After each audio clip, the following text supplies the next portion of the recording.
할렐루야. 감사합니다. 오늘 고린도 후서 10장 말씀 우리 한번 공부하도록 하겠습니다. 이제 고린도 후서도 얼마 남지 않고 10장, 11장, 13장 이렇게 남았는데 이 마지막 부분 오늘부터 10장부터 13장까지는 사도 바울 목사님이 자기의 사도권을 변호하는 거예요. 이 고린도 교회 성도들은 사도 바울 목사님이 예수 그리스도의 12제자가 아니야. 그래서 당신은 사도가 아니야. 이렇게 반응을 한 교회였습니다. 원래 사도라는 그 직분의 정의는 예수 그리스도를 살아서 만나서 그와 하나님의 거룩한 제자의 관계를 맺은 사람, 보통 우리가 얘기하는 12사도를 얘기하죠. 그러나 사도 바울 목사님은 본인도 예수 그리스도를 만났다. 어디서? 다메섹 도상에서 빛으로 임하신 예수를 나도 만났고 그분으로부터 이방인의 도구로, 이방인의 전도의 도구로 하나님께서 나에게 사명을 주셨다라고 확신했고 그 확신을 가지고 삶을 살았어요. 그래서 그도 모든 서신서, 로마서, 고린도, 전후서, 갈라디아서, 에베소서, 빌립보서, 골로새 쫙 요한 3서까지의 서신서 중에서 몇 개만 빼고 요한, 야고보 이런 것만 빼고 베드로 빼고요. 다 거의 신약성경의 3분의 1을 지은 그런 놀라운 하나님의 사도가 되었습니다. 서신서에서 1장 1절에 항상 주 예수 그리스도의 종된 바울, 나 사도 바울은 이렇게 얘기하죠. 항상 자기가 사도라는 거. 그래서 오늘 고린도후서 10장, 11장, 13장 이 뒷부분에서 자기가 사도임을 이야기하면서 쉽게 얘기하면 변호하는 거예요. 왜? 그들이 고발했기 때문에. 이 고린도 교회에는 거짓 사도들이 있었어요. 거짓 교사들. 세상과 짝한 그러한 교리를 가지고 은근히 들어와서 요즘 신천지는 은근히 안 들어오더라고요. 저희가 신천지라고 얘기해요. 제가 부목사로 있었을 때 청년 셋이 들어왔어요. 저는 모르는 청년 셋이. 그래서 저한테 목사님 막 그래서 네. 제가 그거 간지 얼마 안 돼가지고 이 교회 청년들인가? 목사님 제가 그때 11월 11일 날이었어요. 오늘 빼빼로 돼 있네. 목사님께 특별히 선물을 드리려고 갖고 왔어요. 빼빼로를 갖고 왔어요. 선물하고. 그러니까 저는 그러세요. 저는 이제 담임 목사님을 만나러 온 줄 알고 담임 목사님 찾으러 오셨어요? 지금 오늘 안 계신데요. 그랬더니 아니에요. 목사님 뵈러 왔어요. 그러면 저를. 거기 잘 모르는 곳이었는데. 그래서 저는 기쁘게 받고, 그래요. 근데 싹 사라져버렸어요. 그래서 제가 그걸 딱 봤더니, 빼빼로 좋아하시죠? 빼빼로. 11월 11일 날. 그리고 또 하나를 딱 봤는데, CD가 있어요, CD. 포장을 딱 뜯어보니까, 이만희 목사님의 설교 CD예요. 요즘 신천지 청년들이 그렇게 들어봅니다. 숨어서 들어오지도 않아. 노골적으로 난 신천지입니다. 그래서 여러분 조심해야 돼요. 지금 이곳에 신천지가 있을 수도 없겠죠. 할렐루야. 지금 고린도 교회가 그렇다는 거예요. 거짓 교사들이 은밀히 들어와가지고 사도 바울 목사님에 관한 사도권을 막 부인하고 막 고발하고. 그 이유가 뭐냐? 고발의 내용이 뭐냐? 이 바울 목사님은 예루살렘 교회, 거기가 모교회가 예루살렘 교회예요. 예루살렘 교회에서 안디옥 교회도 고린도 교회도 다 이렇게 후원하고 연결이 돼서 다 이렇게 하는데 예루살렘 교회에서 추천서를 안 가져왔다는 거예요. 추천서를. 그리고 바울 목사님이 하는 것들이 마음에 들지 않는다는 거예요. 그리고 육체적으로도 너무 미약하다. 존경받지 못한다. 이러한 내용, 이러한 부적합하다라는 내용을 가지고 이제 고발을 한 상황입니다. 그래서 이 바울 목사님이 거기에 대한 변호를 이제 하는 겁니다. 우리가 이제 내일 11장에 우리가 이야기하도록 하겠지만 이런 영적인 문제들은 거짓 교사를 통하여서 이야기하지만 그 배후에는 누가 있습니까? 어둠의 영이 사단의 세력이. 여러분 교회에서도 사단의 세력이 없을까요? 교회에? 더 많습니다. 왜? 영적 전쟁터이기 때문에. 여기가 완전히 후방이 아니에요. 전방이기 때문에. 목사인 저에게 더 영적 전쟁에 덫이 있고 더 위험이 있어요. 왜? 제가 전방에서 일하는 사람이에요. 영적으로. 여러분 군대 가도요, 후방에 이쪽에 있는 사람들하고 전방에 있는 사람들하고 달라요. 제가 군대에 있었지만 공군도 전방 특기와 후방 특기가 달라요. 후방 특기는 무슨 뭐 배급해주고 무슨 뭐 이런 거 해주는 데지만, 전방 특기는 활주로 해서 비행기를 뜨고 내리면서 완전히 긴장감 속에 있어야 돼요. 우리가 영적 전쟁터에 있는데, 우리는 예수 믿는 그때부터 어떻게 한다고 그랬어요? 전쟁이 시작된다고 제가 얘기 드렸어요. 그러니까 여러분이 항상 깨어서 스크램블이 걸릴 걸 기대하고 준비하고 있어야 된다.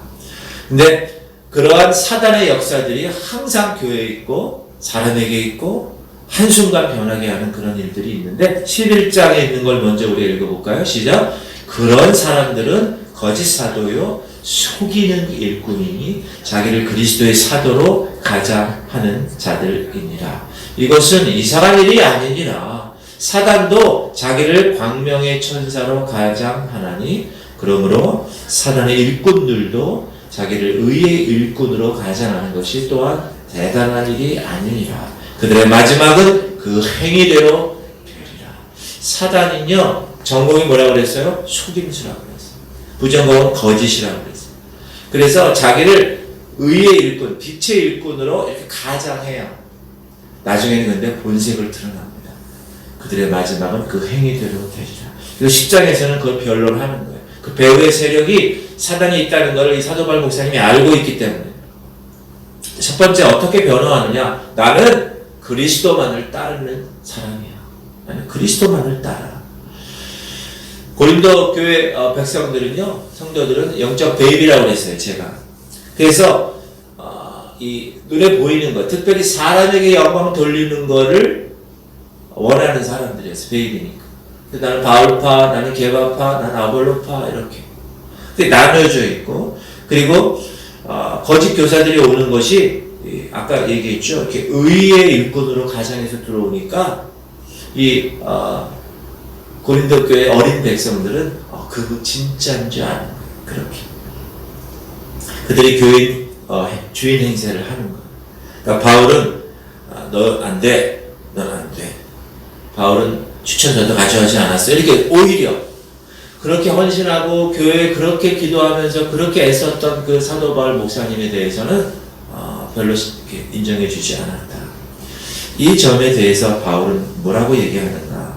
만일 내가 연약하다면 그것은 연약함이 아니라 그리스도의 온유함이야. 그러니까 이 고린도 성도들은 그리스도의 온유함을 연약함으로 생각을 했다는 거예요. 우리 1절 읽읍시다. 시작.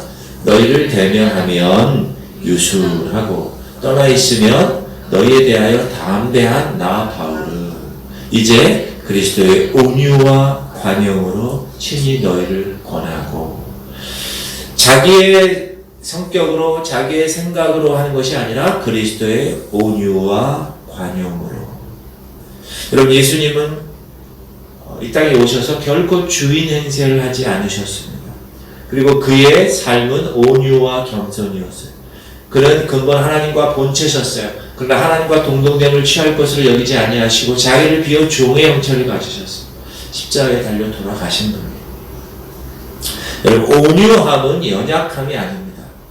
저희가 금요일날 마태복음 산상수훈 5장 우리가 공부했잖아요. 온유한 자는 복이 있나니. 그 온유한 자의 그 온유함이라는 것을 제가 뭐라고 말씀드렸죠? 온유함이라는 것은 연약하고 순진하고 내성적인 그런 것이 아니라 야생 기질이 있는 그 존재를 주인이 가라 그러면 가고 주인이 오라 그러면 오는 상태로 변화된 상태가 온유한 상태예요. 그래서 주인이 지금 저 평지를 활발하게 달려야 돼 하면 그 큰 야생의 기질을 가지고 달릴 수 있는 그런 사람, 모세라고 했잖아요. 모세는 지면에 가장 온유하였다. 모세가 여러분 청년 때는 어떻게 했어요? 자기 히브리 민족을 이렇게 괴롭히는 애국 사람 죽일 정도로 그렇게 야생적인 사람이었는데, 호렙산에서 시내산 하나님을 만나고 나서는 네가 선 땅은 거룩하니 네 신을 벗어라. 그건 뭐죠? 종의 삶으로 헌신하겠습니다. 근데 그 야생마처럼 길들이지 않았던 것이 이제 하나님의 말씀에 순종해서 출애굽의 사명을 감당한 하나님 리더십이 됐다는 거예요. 그래서 여러분, 온유한 상태는 죄를 보고도 죄를 졌네 이게 아니에요. 죄를 봤으면 그 죄에 대한 어떤 게 있어야 돼요? 분노가 있어야 돼요. 예수 그리스도께서 성전에 갔는데 거기서 막 장사하고 하나님 성전에서 만약에 개판 5분전을 하고 있으니까 예수님이 하나님 이러면 안 됩니다. 이들이 왜 이럴까요? 그러지 않았어요. 노끈을 들어 채찍을 만들자. 떠나가! 내 아버지 집은 장사하는 집이 아니야. 내 아버지 집은 기도하는 집이다. 내 아버지 집을 강도의 구렬로 만들지 말아라. 그렇게 분노, 그걸 거룩한 분노라고. 온유한 자는 어떤 죄에 대한 어떤 그런 걸 봤을 때 이렇게 완전히 분노하면서 거부하는 거예요. 우리는 외모로 판단하면 되지 않습니다. 거짓 교사들이 외모로 아주 의의 천사로 가정에 왔을 때 영적인 베이비들은 그들을 훌륭하다고 생각하지만 그렇지 않습니다. 외모로 판단하게 되면 실수하게 되어 있습니다. 그리스도를 닮은 것을 대신할 수 없어요. 그래서 여러분 항상 그리스도를 닮은 향기를 뿜어내는 거예요. 내가 있는 그곳에서, 내가 있는 그 직장에서, 내가 있는 그 가정에서, 내가 있는 그 현장에서 뿜어내는 거예요. 저분 어떻게 교회 다니는 사람 같아? 혹시 교회 다니세요? 그렇게 질문 받을 수 있게끔. 그런 여러분 되시기 바랍니다. 사도 바울은 자기의 변호 1번은 뭐예요? 나는 그리스도를 따르는 거야. 나는 그리스도를 따르는 거야. 두 번째는 나는 영적 무기를 사용해. 사도 바울은 변호할 때, 자기 자신을 변호할 때 육적인 방법, 세상적인 방법을 사용하지 않았습니다. 그런 영적인 방법을 사용했어요. 사도 바울도 사람이지요. 그래서 육신의 연약함을 가지고 있을까요? 가지고 있죠. 그러나 그는 그 육신의 지혜, 인간의 능력, 그런 가능성, 육신의 힘 이런 것에 의존하지 않았다. 영적 전쟁에서는 영적인 무기로 싸워야 돼요. 하나님의 말씀, 기도, 성령 충만함이 유일한 영적인 무기인 것을 사도 바울은 알고 있었어요. 여러분, 우리가 영적 전쟁터에 가면 하나님께서 뭐라고 그래요? 전신 갑주를 입으라고 그래요. 준비하라는 거예요. 그 준비가 뭐죠? 구원의 투구, 다 수비용이에요. 의의 흉배, 진리의 허리띠, 평안의 복음에 예배한 신발, 믿음의 방패, 다 수비용이지만 오른손에 공격용 무기가 있습니다. 좌우에 날이 선 컵, 즉 하나님의 말씀. 하나님의 말씀만이 공격하는. 하나님 말씀은 살았고 운동력이 있어 좌우에 날이 서는 검보다 더 예리하여 영과 혼과 관절과 골수를 찔러 쪼개기까지. 여러분, 영과 혼과 관절과 골수는요 보이지 않는 거예요. 하나님의 말씀은 영적으로 보이지 않는 것들, 우리 마음의 중심, 영적인 상태를 찔러서 쪼개기까지 하고 더럽고 추악하고 여기 고름이 팍 붙어있던 그런 염증들을 딱 긁어내는 거예요. 뭐가? 하나님의 말씀. 그래서 여러분, 하나님의 말씀을 우리가 붙들어야 돼요. 제가 이번 주에 하나님의 말씀에 관한 얘기를 할 거예요. 우리가 영이 계속 자라나야 된다고 그러는데 어떻게 하면 자라나야 됩니까? How to, 그 방법을 제가 말씀드릴 거예요. 우리가 영적으로 자랄 수 있는 방법. 그래서 이 사도 바울 목사님은 이 거짓 교사들과 고린도 성도들에 대한 그러한 모든 공격들을 다 변호할 때 영적인 무기를 가진다. 그걸로 변호했다. 2절입니다. 또한 우리를 육신에 따라 행하는 자로 여기는 자들에 대하여 내가 담대히 대하는 것 같이 너희와 함께 있을 때에 나로 하여금 이 담대한 태도로 대하지 않게 구하기를 구하노라. 우리가 육신으로 행하나 육신에 따라 싸우지 아니하노니 우리의 싸우는 무기는 육신에 속한 것이 아니요 오직 어떤 견고한 진도 무너뜨리는 하나님의 능력이라.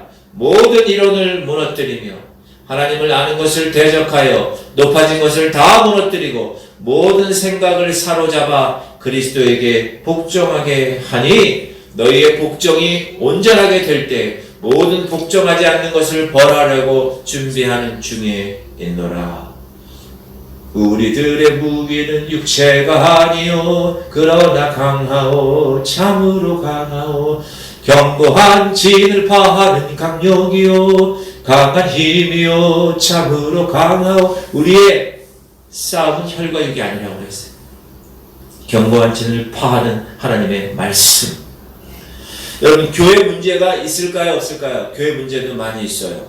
그러나 그것을 교회법을 개정해서 그 문제를 해결한다거나 어떤 교파에 관한 어떤 방법을 통해서 고친다거나 아니면 죄 문제를 표면적으로 처리한다거나 이렇게 해서 해결될까요? 절대 해결되지 않습니다. 그것은 영적인 문제입니다. 그래서 영적으로 해결해야 됩니다. 하나님의 말씀에 근거해서 해결해야 돼요. 하나님의 말씀에 이렇게 이야기하니 난 이렇게 해결하겠습니다. 그것이 올바른 목회자의 방법이고 교회의 해결 방법이에요.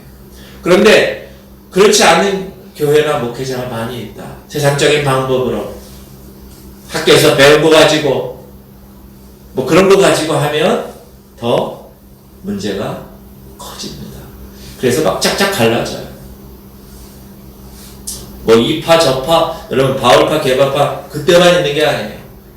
교회가 막 바뀌기 시작하면 어느 교회는 2층에는 무슨 파, 위층에는 담임 목사파,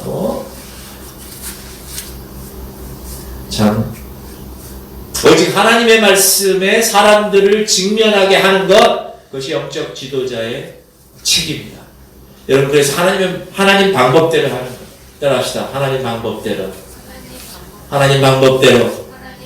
하나님 방법대로 하는 것이다. 세 번째, 사도 바울 목사님은 어떻게 보면 나는 외모로 판단하지 않았어 지금까지 이 얘기하는 거예요. 여러분, 외모로 판단하는 사람은 어떤 사람입니까? 언제나 외모에 치중하는 것을 집중하는 사람이에요. 그러나 하나님은 외모로 판단하지 않으세요. 사람은 외모로 판단하지만 난 네 중심을 본다고 그랬어요. 사도 바울 목사님은 하나님을 기쁘시게 하려고 애쓰는 삶을 살았다. 결코 인간을 기쁘게 하는 삶을 살지 않았어요. 사도 바울 목사님이 쓴 이 성경을 읽어보면요, 참 대단한 고수다. 영적인 믿음의 고수다. 그걸 알 수 있어요. 자, 오늘 7절 시작. 너희는 외모만 보는도다. 만일 사람이 자기가 그리스도에 속한 줄을 믿을지인데 자기가 그리스도에 속한 것 같이 우리도 그러한 줄을 자기 속으로 다시 생각할 것이라. 여러분, 외모로 보면 안 됩니다. 근데 우리는 그렇게 볼 가능성이 커요. 왜? 육신을 갖고 있기 때문에. 그래서 어느 교회는 그런다잖아요. 주차 봉사하는 사람들이 차가 아주 비싼 차가 오면 벌써 달라진대요. 그 외모로 보는 거지. 슬픈 일입니다. 그리고 사도 바울 목사님은 자신은 하나님께로 부름받은 거야. 내가 내 마음대로 내 소원대로 내가 이 목회하는 게 아니야. 하나님이 부르셔서 난 여기 왔고 하나님이 하라고 하니까 나는 하는 거야. 나는 하나님의 추천서를 갖고 온 사람이야. 너무 멋있지 않아요? 하나님의 추천서를 가지고 8절 시작. 주께서 주신 권세는 너희를 무너뜨리려고 하신 것이 아니요 세우려고 하신 것이니 내가 이에 대하여 지나치게 자랑하여도 부끄럽지 아니하리라. 하나님이 행하고 하나님이 택하시고 하나님이 보내시고 하나님이 미션 주셔서 그렇게 하는 거에 관해서 나 부끄럽지 않고 나 자랑할 수 있어. 하나님 안에서만 자랑하는. 그는 물론 자신의 백그라운드가 있었어요. 그의 백그라운드는 뭐죠? 사회적으로는 로마 시민이었어요. 로마 시민권이 있는 사람이었어요. 그리고 그는 가말리엘 문화생이었어요. 아주 최고의 학문을 배운 사람이었어요. 석박사 모든 걸 다 이룬 사람이었어요. 그러나 그런 고난을 사용하지 않았습니다. 하나님의 방법대로 그는 일을 처리했다. 9절 이는 내가 편지들로 너희를 놀라게 하려는 것 같이 생각하지 않게 하니라. 10절 그들의 말이 그의 편지들은 무게가 있고 힘이 있으나 그가 몸으로 대할 때는 약하고 그 말도 시원하지 않다. 이게 무슨 말이냐면 여러분 사람마다 어떤 내용을 가지고 글을 잘 쓰는 사람이 있어요. 글을. 사도 바울 목사님이 그런 분이에요. 글을 쓸 때 아주 논리적으로 잘 써가지고 보는 사람은 대단한 사람. 아우, 글 잘 썼다. 근데 말을 하는 거는 그가 몸으로 대할 때는 그러니까 그가 직접 만나가지고 왜? 사람 베이비들은 영적 베이비들은 외모로 보니까 사도 바울 목사님은 이런 얘기가 있어요. 키도 작고 대머리도 까지고 볼품 없다 이런 게 있어요. 코도 이렇게 매부리 코 이렇게 나오는데 그런 외모를 보고는 약하고 그 말도 시원하지 않다 이렇게 판단했다는 것. 11절 이런 사람은 우리가 떠나 있을 때 편지들로 말하는 것과 함께 있을 때 하는 일이 같은 것임을 알지 못한다. 내가 편지를 쓰는 거나 내가 외모로 너희들 앞에 나타나서 말하는 거나 다른 게 아니야 라고 얘기를 하는 거예요. 여러분 육신적인 그리스도인들은 언제나 설교자를 판단합니다. 하나님의 종을 저 사람과 비교하고 막 이렇게 경중을 이렇게 재요. 그러나 하나님은 그런 사람을 원치 않고 외모로 판단하지 않고 그 마음을 중심을 보십니다. 여러분 하나님 앞에서 여러분의 마음을 보여드리기 바랍니다. 여러분 하는 일 가운데 직장이면 직장, 저는 교회니까 교회는 교회에서 사람을 보지 않고 하나님만을 볼 수 있도록 여러분이 기도 많이 해주셔야 돼요. 할렐루야. 그리고 네 번째는 변화하는 거예요. 난 하나님의 칭찬을 원하지 사람들의 칭찬을 원하는 그런 사람이 아니야. 거짓 교사들하고 비교하는 거예요. 거짓 교사들은 뭐죠? 사람들로부터의 칭찬을 원하는 거예요. 그러나 나는 그렇지 않아. 나는 여러분들도 그런 생각하셔야 돼요. 여러분 신앙생활 할 때 우리 목사님이 내 이거를 인정해 줬으면 좋겠고 그런 마음이 물론 있죠. 인간적으로. 그러나 나는 목사에게 인정받고 이런 거 나는 하나님에게 인정받기 원해. 그런 태도로 신앙생활을 하셔야 돼요. 그것이 올바른 거예요. 여러분 사람을 보고 신앙생활하면 그 사람 때문에 상처받고 그 사람 때문에 실패하는 경우가 너무 많아요. 그러므로 오직 하나님만을 바라보며 나는 하나님의 칭찬만을 원해. 12절 우리는 자기를 칭찬하는 어떤 자와 더불어 감히 짝하며 비교할 수 없노라. 그러나 그들이 자기로서 자기를 헤아리고 자기로서 자기를 비교하니 지혜가 없도다. 비교하는 사람은 지혜가 없는 거예요. 그러나 우리는 분수 이상의 자랑을 하지 않고 오직 하나님이 우리에게 나누어 주신 그 범위의 한계를 따라 하노니 곧 너희에게까지 이른 것이라. 우리가 너희에게 미치지 못할 자로서 스스로 지나쳐 나아간 것이 아니요 그리스도의 복음으로 너희에게까지 이른 것이라. 우리는 남의 수고를 가지고 분수 이상의 자랑을 하는 것이 아니라 오직 너희 믿음이 자랄수록 우리의 규범을 따라 너희 가운데서 더욱 풍성하여지기를 바라노라. 내가 하는 모든 것들은 내 자랑을 위해서 혹은 상대방이 저 사람 너무너무 잘했어 라고 칭찬하는 걸 위해서 하는 것이 아니야. 사도 바울 목사님은 어떤 분이었는가? 순회 전도자였어요. 순회 전도자. 그냥 한 교회에서 그 교회를 끝까지 섬겨서 이렇게 한 분이 아니에요. 하나님이 그런 사명을 주셨기 때문에 그는 그렇게 순종해서 하는 건데요. 그런데 이분의 철칙이 있었어요. 목회 철칙이. 뭐냐? 나는 예를 들어서 연수동으로 이분이 파송이 되면 나는 연수동에 어느 교회가 있으면 난 연수동에 교회를 개척하지 않는다. 이런 정신을 가지고 하는 거예요. 나는 다른 사람이 터 닦아놓은 그곳에 나는 내가 가가지고 빈대껴서 개척하지 않겠다. 참 대단한 분이죠. 그렇죠. 16절 시작. 이는 남의 규범으로 이루어 놓은 것으로 자랑하지 아니하고 너의 지역을 넘어 복음을 전하려 합니다.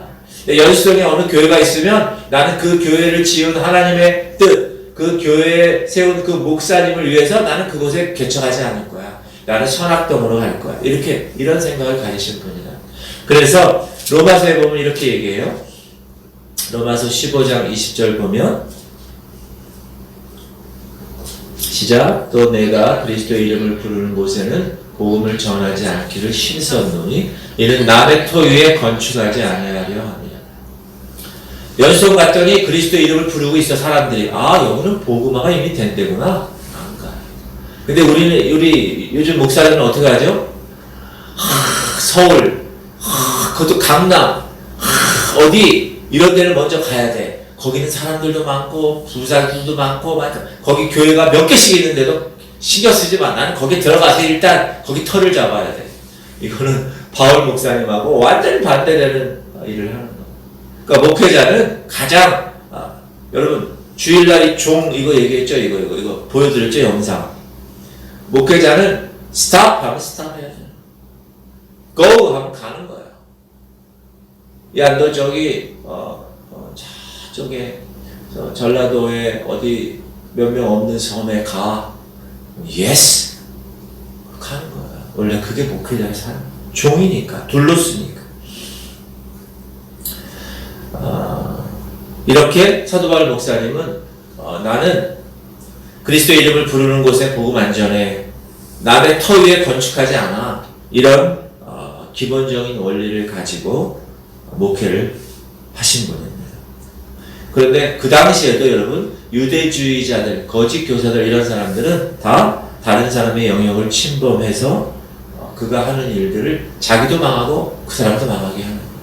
이거 사단의 세력이 사단의 세력. 여러분 어느 공동체에 누가 들어왔어요. 근데 그 공동체도 망하고 그 사람도 망한다. 그럼 그건 사단의 역사예요. 사단의 역사. 딱 어느 공동체에 누가 들어왔는데 그 공동체가 막 살아서 움직이고 막 하나로 되고 온전하게 세워. 그건 성령의 역사예요. 다 보면 압니다. 이런 영적으로. 그분이 아무리 기도를 많이 하고 그분이 아무리 성경을 많이 외우고 그걸 별로 중요하지 않아요. 왜? 거짓 교사들은 더 잘해요. 그들의 열매를 보고 판단한다고 했어요. 그래서 그 어떤 사람이 어디에 공동체에 들어갔는데 거기가 막 분열되고 난리 법석이 난다. 기도도 많이 하는데 성경도 많이 보는데 그럼 그것은 가짜예요. 예수님은 절대 그러지 않으셨어요. 사도 바울 목사님 영적 고수들 성경에 나오는 모든 하나님의 백성들의 삶은 결코 그런 사람이 없어요. 그러면서 사도 바울 목사님은 예레미야 9장과 고린도전서의 말씀을 인용해서 17절에 이렇게 얘기합니다. 시작. 자랑하는 자는 주 안에서 자랑할지니라. 옳다 인정함을 받는 자는 자기를 칭찬하는 자가 아니요 오직 주께서 칭찬하시는 자니라. 이런 얘기를 들었어요. 어느 목사님이 그날 설교를 너무 잘했어. 자기가 생각해도 성령 충만해서 너무 설교를 잘했어. 그날은 저기 가서 성도님들하고 인사를 안 하고 자기 방으로 들어갔대. 왜 그럴까요? 목사님 오늘 너무 은혜 받았어요. 오늘 말씀이 쪽쪽쪽해졌어요. 그런 얘기를 들으면 뭐요? 자기가 칭찬받는 거잖아요. 그렇게 않게 하기 위해서 자기 방에 그날 설교를 정말 잘한 날은 아예 피해 있는.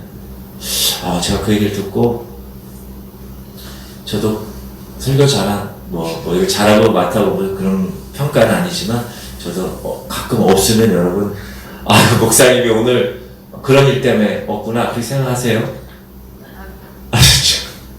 이게 뭐죠? 주 안에서 칭찬받고 주 안에서 자랑받고 주 안에서 인정받는 것이 최고지. 사람들 왜 인간은 여러분 그래서 만약 그렇게 되잖아요. 그 목사가 교만해질 수 있어요. 우리 목사님아. 여러분 그거는 목사를 죽이는 일입니다. 여러분 정권을 보세요. 어떤 리더십이 딱 쓰면 그 주변에 있는 우리 이시조선 당쟁 사화 이런 거 보세요. 지금하고 똑같지 않아요? 다 옆에서 따랑 이렇게 해야 됩니다. 그리고 다 칭찬해 주니까 이래가지고 어떻게 해요? 다 그르치는 거예요. 여러분 그렇게 다른 사람들이 인정해주고 칭찬받는 것만을 생각하면 어떻게 됩니까? 넘어지네. 교만한 자는 하나님 원치 않으십니다. 넘어짐의 앞잡이에요. 선줄로 생각한 자는 넘어질까 조심하라. 하나님 말씀하셨습니다. 결국 주님을 섬길 수 있도록 인간에게 은혜를 주시는 분은 뭐예요? 주님이세요. 그분만이 우리의 마음과 우리의 동기를 알고 계시기 때문에 사도 바울은 무엇을 기대했습니까? 바울 목사님 너무너무 잘하셨어요. 하나님께서 착하고 충성된 종아 잘하였도다. 그것만을 생각했어요. 저도 그렇게 되려고 노력하고 있고요. 여러분들도 그렇게 되려고 노력하세요. 그것이 하나님께 칭찬받는 이 영적인 원리입니다. 할렐루야. 그렇게 살아가야 돼요. 그 찬양도 있잖아요. 예수님처럼 바울처럼. 여러분 그 가사에 예수님 다음으로 바울이 들어왔잖아요. 얼마나 바울이 놀라운 사람입니까? 그렇게 살 수 없을까? 그렇게 살려고 노력하는 거예요. 우리가 거기까지는 못 따라가겠지만 우리가 예수님같이 그런 위치까지 어떻게 가겠어요? 바울 사도 목사님처럼 어떻게 가겠어요? 그러나 우리가 최선을 다해서 그렇게 살려고 노력하면 우리는 주님의 장성한 분량에까지 이르는 거예요. 그렇게 되기를 주의 이름으로 축원합니다. 우리 통성으로 기도할 때 하나님 세 가지입니다. 하나님 내가 외모로 판단하지 않게 하시옵소서. 이것도 저에 대한 말씀으로 가나요? 하나님 외모로 판단하지 않겠습니다. 두 번째, 하나님 영적인 일은 영적인 것으로 해결하겠습니다. 내가 육적인 것으로 어떤 세상의 가치와 세상의 논리, 세상의 법으로 하지 않겠습니다. 하나님 말씀으로 하겠습니다. 세 번째, 하나님 내가 사람 인정받지 않겠습니다. 하나님 인정받겠습니다. 이 세 가지 기도 제목을 놓고 여러분 오늘 하루 24시간 이 기도를 계속 하시면서 하나님 말씀을 묵상하시면서 영적으로 승리하는 여러분 되시기를 주 여러분을 축원합니다. 주님 이름 한 번으로 통성으로 기도합시다. 주여 하나님 감사합니다. 하나님 오늘도 하나님께서 귀한 고린도후서 10장 말씀을 우리에게 주셨습니다. 하나님 우리가 이 말씀을 오늘도 꼴을 먹었습니다. 우리가 매일 육을 위해서 아침, 점심, 저녁을 먹듯이 오늘 이 새벽에 주님의 놀라운 말씀을 먹었습니다. 영적으로 이 말씀이 우리 몸에 체득되게 하시고 영적인 힘이 되게 하시고 밥 먹은 사람이 힘을 얻고 생활하는 것처럼 우리가 영적으로 이 말씀을 먹었사오니 우리의 영적인 힘이 하나님의 공급되어서 우리가 영적으로 지치지 않도록 일어나 하나님의 거룩한 사명을 잘 감당할 수 있도록 은혜 내려주시옵소서. 하나님 우리가 눈으로 외모로 판단하지 않게 하시옵소서. 사람은 외모로 판단하지만 주 여호와 하나님은 그 마음 중심을 보신다고 하셨사오니 하나님 우리가 모든 사람을 대할 때 그 마음의 영적인 중심 하나님을 향한 그 마음을 보게 하시고 하나님 우리가 모든 일을 하나님의 이 교회에서 처리할 때 세상 가치관과 세상의 기준으로 하지 않게 하시고 영적인 무기 하나님의 말씀을 기준으로 하여서 이 모든 것들을 감당하게 하시고 하나님 내가 사람의 인정받기 위해서 목사의 인정받기 위해서 살아가는 성도가 아니라 이 목사도 하나님 누구에게 성도들에게 인정받고 칭찬받는 것으로 살아가는 것이 아니라 하나님께 인정받고 하나님께 칭찬받고 주님 한 분만으로 나는 만족합니다 하며 살아가는 하나님의 백성들 되게 하시옵소서. 주님 오늘도 나의 기도를 들으시옵소서. 주님께 간구하는 주께 청하는 소원 한 가지 있습니다. 하나님 이 소원 주님께 올려오니 주님 받으시고 주님이 하나님의 때 응답되는 놀라운 역사가 나의 삶 가운데 일어나게 하시옵소서. 주님 만져주시옵소서. 주님 감사합니다. 주님 영광